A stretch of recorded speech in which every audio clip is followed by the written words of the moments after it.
고난주간에 함께 드리는 기도, 오늘은 로완 윌리엄스의 기도와 함께합니다.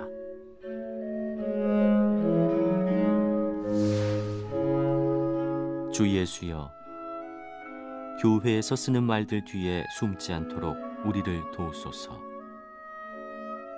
우리가 예배할 때 그곳에는 언제나 새로움이 있음을, 당신을 볼 수 있는 새로운 방식이 있음을 깨닫게 하소서. 당신께서는 우리가 생각하는 것보다 언제나 더 많은 것을 주시는 분임을 잊지 않게 하소서. 우리의 마음을 붙잡아 주셔서 미래만 바라보고 달려가지 않도록 하시고, 또 지난 과거에만 안주하지 않도록 우리를 지켜주소서. 그리하여 우리가 있는 바로 지금 여기에서 당신을 만날 수 있게 해주소서.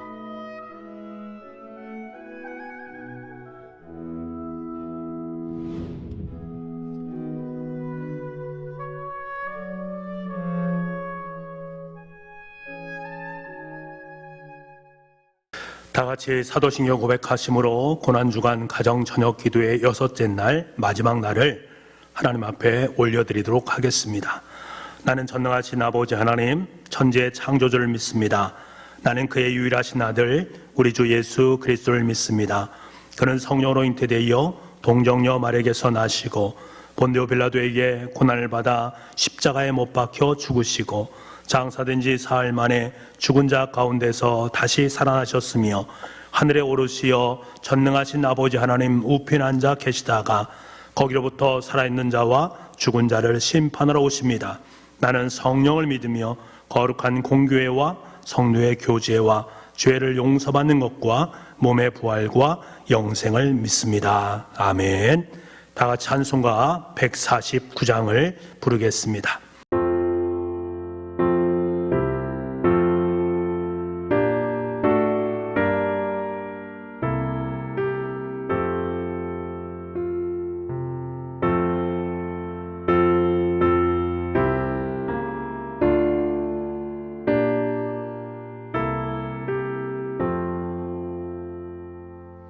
주 날려 죽으신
다 같이 고난주간 가정기도문으로 우리 함께 기도드리겠습니다. 함께 기도하겠습니다. 사랑의 아버지 하나님, 죄로 말미암아 죽었던 우리를 위해 독생자 예수 그리스도를 이 땅에 보내주시고 갈보리 십자가를 지게 하심으로 우리를 구원하여 주시니 감사드립니다. 이 시간 주님께서 흘리신 보혈을 의지하여 갈보리 십자가 앞으로 나아가는 은혜의 시간이 되게 하여 주옵소서. 하나님의 마음을 깊이 묵상하며 겸손히 하나님을 만나게 하시어 온 성들의 심령이 더욱 정결하게 하여 주옵소서.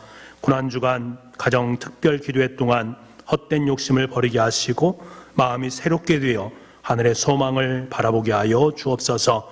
주님의 고난에 함께 참여할 수 있는 믿음을 주시고 우리의 십자가를 지고 예수님을 따르게 하여 주옵소서. 하나님의 크신 은혜를 먼저 입은 자로서 그 은혜를 알지 못하는 자들에게 나아가 전하고 나눌 수 있게 하여 주시옵소서.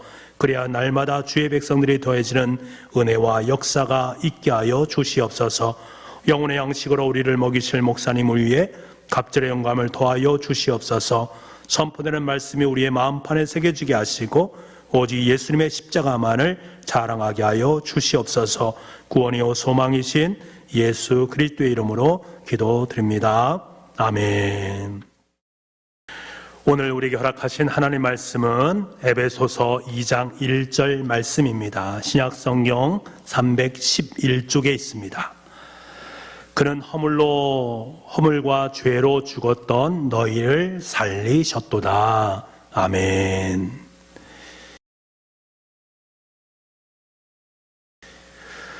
예수님께서 십자가에 못 박혀 죽으신 후에 예수님의 모든 사역은 종료되었습니다. 더욱이 십자가 나무에 달려 죽은 사건은 신명기 법에서 해석할 때에 하나님께로부터 저주를 받아서 죽은 자로 여겨졌습니다. 대제사장들과 종교 세력의 완벽한 승리였습니다. 끝이 났습니다. 모든 것이 끝난 것처럼 보여집니다. 하지만 예수님의 시신을 그대로 십자가에 내버려 둘 수는 없었습니다. 독수리 같은 새떼들이 시신을 훼손할 수 있기 때문에 그렇습니다. 무기력하여 도망친 제자들과는 달리 예수님의 시신을 거둔 이가 있었는데 그 사람은 바로 아리마대 요셉이었습니다. 여러분, 이것은 결코 쉬운 일이 아니었습니다. 우선 대제사장들의 음모가 성공하였기 때문에 하나님의 저주를 받아 죽은 예수님의 시신을 거둔다라는 것은 신성모독이나 다름이 없었습니다. 유대인들이 두려웠을 것입니다. 그래서 그 시신을 거둔다라는 것 결코 쉽지 않은 것입니다. 그럼에도 불구하고 아리마대 요셉이 빌라도에 가서 예수님의 시신을 달라고 요청을 하게 됩니다. 그런데 그가 빌라도에 가서 시신을 요청한 시간을 보게 되면 금요일 저녁이었습니다. 유대인들 때문에 저물었을 때에 빌라도를 찾아가서 시신을 달라고 요청을 했던 것입니다. 마태복음 27장 57절 말씀에 저물었을 때에 아리마대의 부자 요셉이라는 사람이 왔으니 그도 예수의 제자라. 뿐만 아니라 아리마대 요셉은 로마 정부도 상당히 두려웠을 것입니다. 예수님이 모함받았다는 것을 빌라도가 알고 있었음에도 불구하고 유대인이 왕이라는 반란 음모죄로 처형된 것이기 때문에 쉽지 않은 상황이었습니다. 그런데 그가 빌라도를 찾아간 것입니다. 사실 그동안 아리마대 요셉은 자신의 주님을 쫓는 주님의 제자라는 것들을 유대인들에게 숨기고 있었습니다. 그들이 두려웠기 때문에 그렇습니다. 그래서 그동안 숨기고서 몰래 예수님을 쫓는 삶을 살았던 것이지요. 이것에 대해서 요한복음 19장 38절 말씀에는 이렇게 말씀을 하고 있는데, 선대인 성경으로 이 말씀을 제가 여러분께 읽어드리겠습니다. 그 후에 아리마대 사람 요셉이 빌라도에게 예수님의 시체를 가져가게 해달라고 요구하였다. 요셉은 예수님의 제자이면서도 유대인 지도자들이 두려워서 자기가 제자라는 것을 숨기고 있었다. 빌라도가 허락하자 그는 가서 예수님의 시체를 내렸다. 그는 거침없이 빌라도에게 요청했습니다. 두려운 일이었습니다만 성령의 힘에 의지해서 그 일을 감당했습니다. 이것에 대해서 빌라도는 허락을 하게 되었고, 자신이 묻히려고 준비했던 새 무덤에 예수님의 시신을 모셨습니다. 성경은 말합니다. 그도 예수의 제자였다라고 말씀하고 있습니다. 뿐만 아니라 그곳에는 또 한 사람이 있었습니다. 바로 니고데모입니다. 니고데모는 예수님의 시신의 발을 모략과 침향 섞은 백근을 가지고 나왔습니다. 모두가 숨어있던 그때 담대하게 나타나는 것입니다. 이 두 사람으로 말미암아 예수님이 장례를 치르게 됩니다. 이들은 그동안 숨겨있던 예수님의 제자들이었습니다. 그렇게 예수님께서는 무덤에 묻히셨습니다. 토요일은 주님께서 무덤에 묻혀 계셨던 때입니다. 그런 까닭에 토요일은 상징적인 예배가 없습니다. 의미가 없기 때문에 그렇습니다.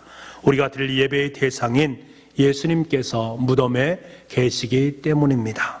그런데 여러분, 예수님께서 사흘 동안 죽으셨다라는 것은 이것이 우리에게 대단히 중요하다라는 것을 인식을 해야 됩니다. 죽으신 것입니다. 우리 죄를 대신 짊어지시고 실제로 죽으신 것입니다. 우리 죄가 실제로 십자가에 못 박혀 예수님의 죽음과 함께 사라진 것입니다. 갈라디아서 2장 20절 말씀에 뭐라고 말씀하십니까? 갈라디아서 2장 20절 말씀, 내가 그리스도와 함께 십자가에 못 박혔나니 그런즉 이제는 내가 사는 것이 아니요 오직 내 안에 그리스도께서 사시는 것이라. 이제 내가 육체 가운데 사는 것은 나를 사랑하사 나를 위하여 자기 자신을 버리신 하나님의 아들을 믿는 믿음 안에서 사는 것이라. 내가 그리스도와 함께 십자가에 못 박혔나니 이제 내가 산 것이 아니라 내 안에 그리스도께서 사신 것이다. 우리가 이해할 수 없는 것처럼 보이지만 그리스도이신 예수님께서 실제로 죽으셨다. 여러분, 이것은 무엇을 말합니까? 스스로는 살아날 수 없다. 실제로 죽은 그분이 스스로 살아날 수 없는 것입니다. 그렇기 때문에 부활은 예수님께서 스스로 살아나신 것이 아니라 성부 하나님께서 하신 일이다라는 것입니다. 부활의 역사는 스스로 예수님이 하신 것이 아니라 그는 완벽하게 죽으셨기 때문에 하나님께서 이 일을 감당하셨습니다. 빌립보서 2장 8절에서 9절 말씀입니다. 사람의 모양으로 나타나사 자기를 낮추시고 죽기까지 복종하셨으니 곧 십자가에 죽으심이라. 이러므로 하나님이 그를 지극히 높여 모든 이름 위에 뛰어난 이름을 주사 하나님께서 예수님을 일으키신 것입니다. 더불어 우리도 예수님과 함께 살아난 것입니다.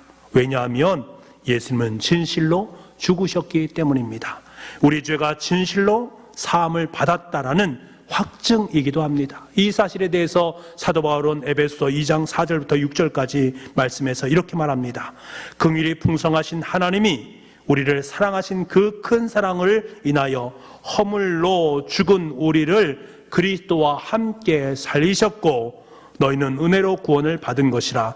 또 함께 일으키사 그리스도 예수 안에서 함께 하늘에 앉히시니라고 분명하게 말씀하고 있습니다.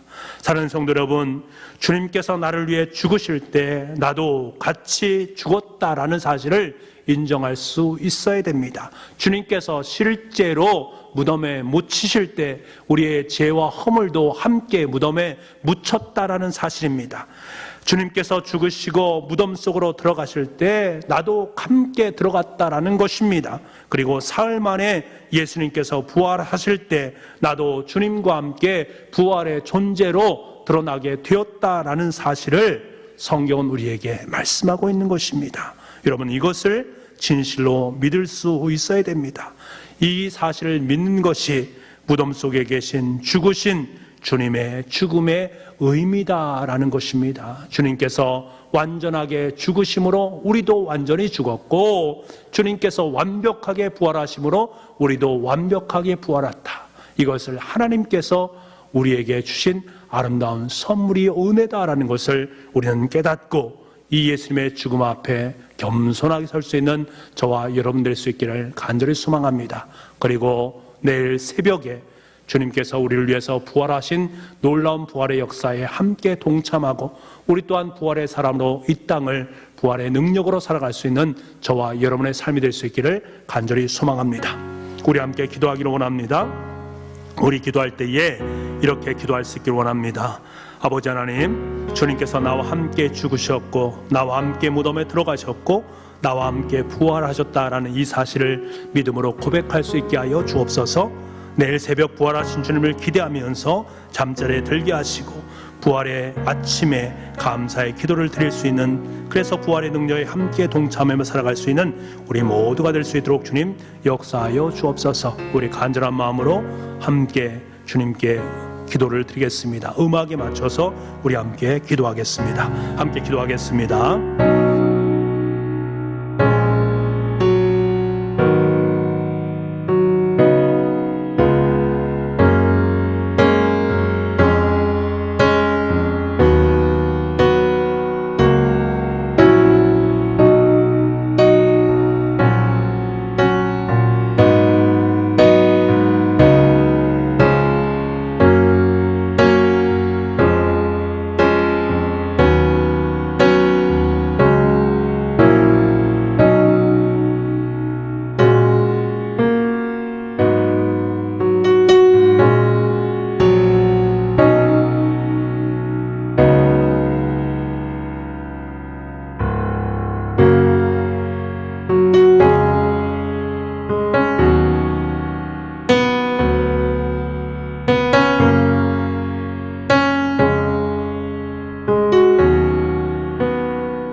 사랑의 아버지 하나님, 주님께서는 무덤에 묻히셨습니다. 그 주님께서 실제로 무덤에 묻혔다라는 것은 주님께서 실제로 죽으셨다라는 것을 의미하고, 주님과 주님 앞에 나도 또한 실제로 죽었다라는 것을 의미합니다. 나도 함께 무덤에 들어갔고 나와 함께 부활하기를 원하시는 주님의 마음이 그 속에 담겨 있음을 깨닫게 됩니다. 아버지 하나님, 이 사실을 우리가 분명히 기억하면서 주님의 죽으심이 바로 나에게 가장 의미 있고 가장 큰 은혜인 것을 깨달아 할 수 있는 우리 모두가 될 수 있도록 주님 인도하여 주옵소서. 내일은 부활 주일입니다. 부활의 새벽에 예수님께서는 부활하셨음을 우리에게 말씀해 주십니다. 아버지 하나님, 우리도 이 부활의 기쁨과 감사로 동참할 수 있게 도와주시고, 부활의 아침에 우리도 주님 앞에 나아가 주님을 마음껏 찬양할 수 있는 우리 모두가 될 수 있도록 주님 인도하여 주옵소서. 무덤을 박차고 이 땅 가운데 다시금 부활하신 예수 그리스도의 그 능력으로 우리도 능력 있는 삶을 살아갈 수 있도록 은혜 허락하여 주옵소서. 사순절 절기 동안 우리가 함께 주님 앞에 나와 기도하며 뜻을 세울 수 있도록 허락하신 것 너무나 감사합니다. 가정마다 저녁 기도회를 통해서 아버지 하나님의 말씀을 듣고 가족과 함께 기도하며 뜻을 정할 수 있도록 허락하신 것 너무나 감사합니다. 그 가정 속에 하나님의 크고 놀라운 은혜와 사랑을 충만하게 채워주시기를 간절히 소망합니다. 그리고 내일 부활하신 그 부활의 날에 함께 기뻐 뛰며 감격할 수 있는 은혜가 있게 하여 주옵소서. 코로나19로 말미암아 많은 것들이 어려움 속에 있습니다. 마치 무덤 속에 울고 있는 인생의 모습들처럼 보입니다. 아버지 하나님께서 우리의 삶 가운데 예수 그리스도의 부활을 보여주셨듯이 이 땅 속에 코로나19로 울고 있는 많은 영혼들에게 주님의 복된 복음의 소식을 함께 나눌 수 있는, 그래서 그들 또한 부활의 영광이 함께 동참할 수 있는 은혜의 인생들이 다 될 수 있도록 주님 도와주옵소서. 모든 말씀을 예수님의 이름으로 기도하옵나이다. 아멘. 주님께서 가르치신 기도로 예배를 마치도록 하겠습니다. 하늘에 계신 우리 아버지, 아버지의 이름을 거룩하게 하시며 아버지의 나라가 오게 하시며 아버지의 뜻이 하늘에서와 같이 땅에서도 이루어지게 하소서. 오늘 우리에게 일용할 양식을 주시고 우리가 우리에게 잘못한 사람을 용서하여 준 것 같이 우리 죄를 용서하여 주시고 우리를 시험에 빠지지 않게 하시고 악에서 구하소서. 나라와 권능과 영광이 영원히 아버지의 것입니다. 아멘.